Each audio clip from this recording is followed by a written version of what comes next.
नमस्कार, घटना चक्र बुक वीडियो के इस शैक्षणिक मंच पर आपका स्वागत है। हमारा उद्देश्य है ज्ञान को सरल, स्पष्ट और सुलभ रूप में आप तक पहुंचाना। आइए आरंभ करते हैं अध्ययन और सफलता की इस यात्रा को। क्या कभी सोचा है कि बिहार का रेलवे नेटवर्क कितना बड़ा है? अंदाजा लगाइए, अगर इन सारी पटरियों को एक सीधी लाइन में बिछा देना तो ये दिल्ली से कन्याकुमारी तक जाकर वापस भी आ जाएंगी। तो आज हम इन्हीं पटरियों के पीछे छिपी कहानी को समझने वाले हैं। अर्थव्यवस्था पर इनका क्या असर है और कुछ आंकड़े तो सच में हैरान कर देने वाले हैं। चलिए इस सफर की शुरुआत करते हैं। 4509 किलोमीटर। एक मिनट के लिए जरा इस नंबर के बारे में सोचिए। ये सिर्फ एक दूरी नहीं है, ये तो बिहार की लाइफलाइन है। एक ऐसा नेटवर्क जो लाखों लोगों को, शहरों को, गांवों को और न जाने कितने सपनों को एक दूसरे से जोड़ता है। पर यह आंकड़ा असल में बताता क्या है?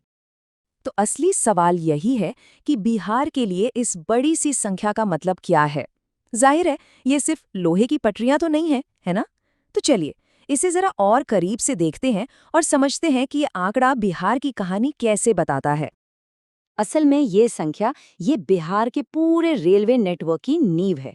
वो मजबूत ढांचा जिस पर न सिर्फ राज्य की इकोनॉमी बल्कि लोगों की रोज की जिंदगी भी टिकी हुई है। तो ये आंकड़ा आया कहाँ से? देखिए, बिहार इकोनॉमिक सर्वे 2024-25 के मुताबिक मार्च 2024 तक राज्य में पूरे 4509 किलोमीटर रेलवे ट्रैक बिछा हुआ था। सोचिए, एक विशाल जाल की तरह जो बिहार के कोने कोने को एक दूसरे से और हाँ, पूरे देश से जोड़ता है। अच्छा, 4509 किलोमीटर सुनने में तो बहुत ज्यादा लगता है ना? लेकिन भारत जैसे विशाल देश के हिसाब से ये कितना है? चलिए अब जरा जूम आउट करते हैं और देखते हैं कि पूरे देश के नक्शे पर बिहार कहाँ खड़ा है। और यहीं पे एक और दिलचस्प नंबर सामने आता है, 3.4%। अब हो सकता है ये नंबर छोटा लगे, लेकिन जब हम बात इंडियन रेलवेज के इतने बड़े स्केल की कर रहे हों तो ये छोटी सी संख्या भी बहुत बड़ी कहानी कहती है। पर सवाल ये है कि ये किस चीज का प्रतिशत है? ये चार्ट देखिए, पूरी बात एकदम साफ हो जाती है।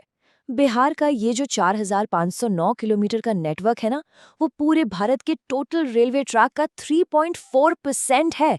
मतलब बिहार कोई छोटा मोटा हिस्सा नहीं, बल्कि देश के इस विशाल रेलवे सिस्टम का एक बहुत जरूरी और अहम हिस्सा है।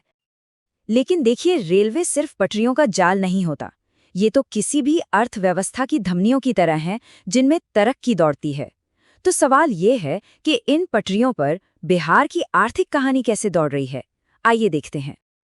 अब किसी भी राज्य की आर्थिक कमाई को मापने का एक तरीका होता है GSVA, और बिहार की इसी कुल कमाई में रेलवे का जो योगदान है ना, वो ग्रोथ की एक जबरदस्त कहानी सुनाता है। ये बताता है कि रेलवे असल में राज्य के डेवलपमेंट का कितना बड़ा इंजन है। चलिए थोड़ा सा टाइम में पीछे चलते हैं। साल 2011-12 की बात है। तब रेलवे का बिहार की इकोनॉमी में योगदान था 2751 करोड़ रुपए। एक बहुत अच्छी शुरुआत थी ये, लेकिन असली पिक्चर तो अभी बाकी थी। और अब देखिए साल 2023-24 का आंकड़ा, 7522 करोड़ रुपए। ये कोई मामूली उछाल नहीं है, ये तो एक तरह का इकोनॉमिक रॉकेट लॉन्च है। इससे साफ पता चलता है कि बिहार के लिए रेलवे सिर्फ आने जाने का जरिया नहीं, बल्कि एक बहुत बड़ी आर्थिक ताकत बन चुका है। अगर आसान शब्दों में कहें तो इन 13 सालों में रेलवे का आर्थिक योगदान लगभग 3 गुना बढ़ गया है। सच में ये एक कमाल की ग्रोथ स्टोरी है। लेकिन क्या ये ग्रोथ की ट्रेन हमेशा फुल स्पीड से ही दौड़ी? नहीं। हर अच्छी कहानी की तरह इस सफर में भी कुछ मोड़ थे, कुछ उतार चढ़ाव थे। मतलब ये जो शानदार ग्रोथ का सफर रहा, इसमें भी कुछ साल ऐसे आए जब ट्रेन की रफ्तार थोड़ी धीमी पड़ी। रास्ते में कुछ स्पीड ब्रेकर्स भी थे।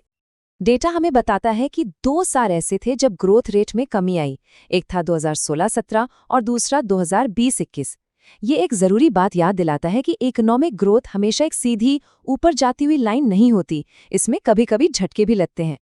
तो अब तक हमने क्या देखा? एक बहुत बड़ा नेटवर्क, एक तेजी से बढ़ती इकोनॉमी, लेकिन बीच बीच में कुछ अप्रत्याशित झटके भी।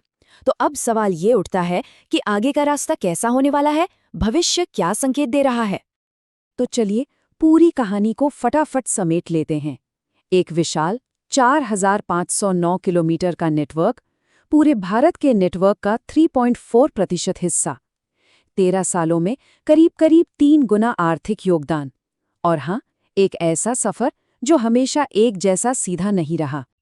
तो आखिर में हम इस एक बड़े सवाल पर आके रुकते हैं। बिहार के पास ये एक शक्तिशाली आर्थिक इंजन तो है, लेकिन शायद ये अभी अपनी पूरी रफ्तार से नहीं चल रहा है। सवाल ये है कि ये विशाल ढांचा अपनी पूरी क्षमता का इस्तेमाल कब कर पाएगा, और इसी सवाल का जवाब बिहार के भविष्य की कहानी लिखेगा।